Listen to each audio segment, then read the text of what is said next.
Assalamualaikum warahmatullahi wabarakatuh. Halo anak-anak semua. Hari ini kita akan belajar tema 6, subtema 2, pembelajaran ke-6 dengan muatan Bahasa Indonesia, SPDP, dan PPKN. Sebelum mulai belajar, kita berdoa terlebih dahulu ya. Berdoa dimulai.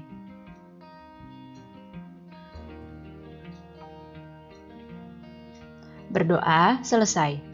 Baik anak-anak, sudah siap untuk belajar hari ini? Kalau sudah siap, mari kita mulai belajarnya.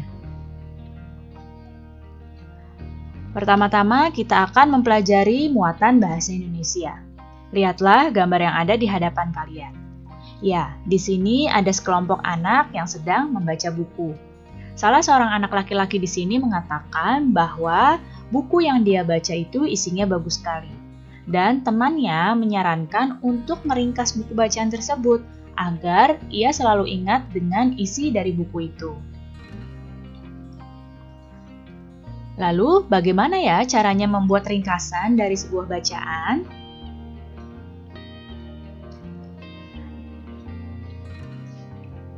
Berikut ini adalah cara meringkas sebuah bacaan. Disimak baik-baik.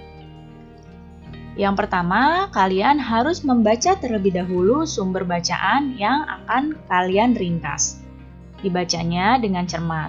Kemudian, setelah dibaca, kalian tuliskan informasi penting dari teks atau dari bacaan tersebut. Setelah itu, masukkan informasi penting yang sudah ditulis ke dalam ringkasan. Dan selanjutnya, setelah jadi, kalian baca lagi hasil ringkasannya dan periksa kelengkapan informasi pentingnya yang ada dari bacaan tersebut.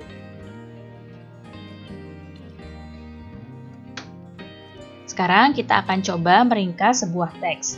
Kalian bacalah terlebih dahulu teks ini dengan cermat.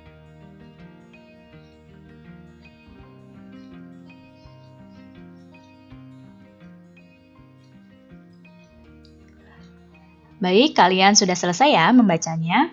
Sekarang kita akan tentukan informasi penting dari teks ini. Yang pertama adalah informasi penting dari paragraf pertama. Siapa yang bisa menuliskan informasi pentingnya apa?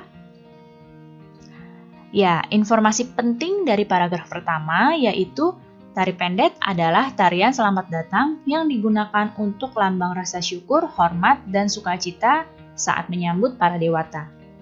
Kemudian, paragraf kedua, siapa yang bisa menuliskan informasi pentingnya? Ya, informasi penting dari paragraf kedua adalah tari pendek ditampilkan oleh remaja putri yang membawa mangkuk perak berisi bunga-bunga warna-warni.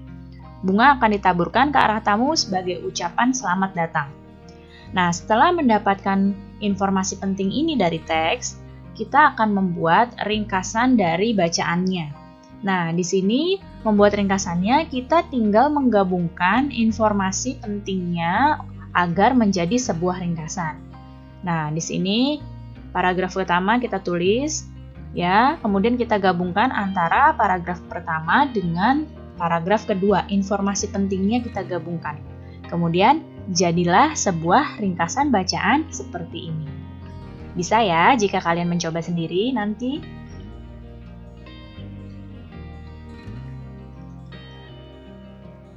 Sekarang, lihatlah gambar orang-orang yang menari ini. Tahukah kamu tarian apa ini? Benar, ini adalah tari pendek. Pernahkah kalian melihat secara langsung penampilan tari pendek? Ya, tari pendek itu tarian yang sangat indah. Nah, sekarang kita akan masuk pada muatan SPDP.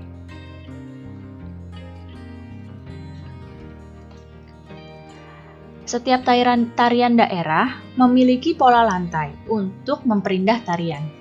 Tari pendek menggunakan pola lantai yang sangat sederhana dibandingkan dengan pola lantai tarian Bali lainnya. Nah, apa saja pola lantai yang digunakan pada tari pendek? Pola lantainya yang pertama adalah pola lantai yang berbentuk huruf V. Kemudian pola lantai tari pendek juga ada pola lantai lurus dan juga pola menghadap ke samping kanan dan kiri. Jadi ini adalah pola lantai yang digunakan pada tari pendet. Untuk apa ya pola lantai?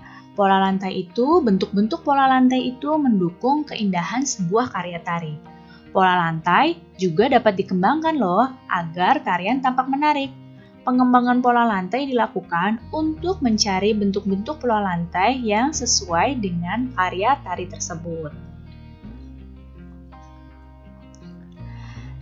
Sekarang, perhatikan contoh pola tari kreasi berikut ini.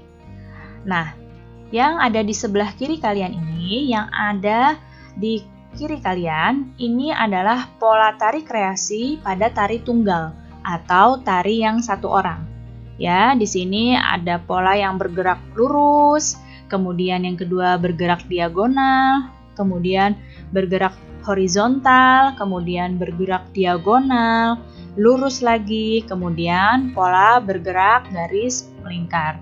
Nah, dalam sebuah tarian tunggal boleh dikreasikan seperti ini pola lantainya. Jadi tidak harus pada satu pola lantai saja, tapi boleh menggabungkan beberapa pola lantai agar tariannya menjadi indah. Kemudian, nah ini yang sebelah kanan kalian adalah pola lantai pada tari berkelompok.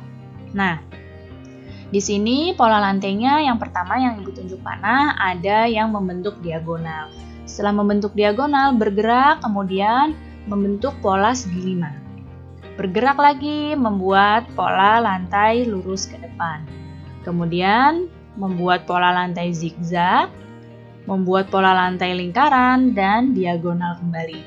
Nah, ini juga sama pada tari berkelompok, boleh menggabungkan beberapa pola lantai dalam satu tarian, agar memperindah bentuk dari tarian tersebut.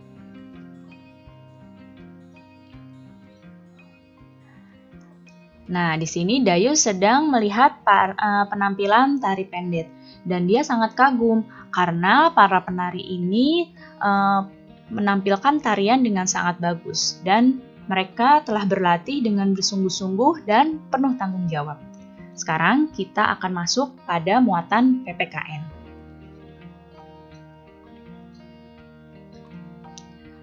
Sikap tanggung jawab adalah kemauan untuk melakukan tugas dengan sungguh-sungguh dan berani menanggung resikonya. Sikap tanggung jawab ini harus diterapkan dalam melaksanakan hak dan kewajiban, baik itu di rumah maupun di sekolah. Sekarang perhatikan gambar ini. Ya, di sini ada gambar seorang anak yang sedang menyapu halaman. Ya, ini adalah Siti yang sedang menyapu halaman. Nah, sekarang Ibu tanya, apa kewajibannya Siti yang tampak pada gambar? Ya, kewajibannya Siti yang tampak pada gambar adalah membantu ibunya menyapu halaman rumah. Nah, kemudian bagaimana ya bentuk tanggung jawabnya Siti dalam menyapu halaman? Benar, di sini wujud sikap tanggung jawabnya Siti dalam menyapu halaman adalah dia menyapu halamannya ini dengan bersih. Kalau Siti tidak bertanggung jawab, bisa saja dia melakukan menyapu halaman ini dengan asal-asalan dan tidak bersih. Tapi kalau Siti ini bertanggung jawab, maka sikap tanggung jawabnya Siti dapat ditunjukkan dengan menyapu halaman dengan bersih. Nah, kalian juga seperti itu ya. Jika melaksanakan suatu kewajiban atau mendapatkan suatu hak, maka kalian harus menunjukkan sikap tanggung jawab dalam menjalankan atau dalam menerima hak dan kewajiban kalian. Baik anak-anak, cukup sekian ya penjelasan Ibu kali ini. Mudah-mudahan kalian paham dan mengerti. Terima kasih anak-anak semua, sampai jumpa lagi. Wassalamualaikum warahmatullahi wabarakatuh.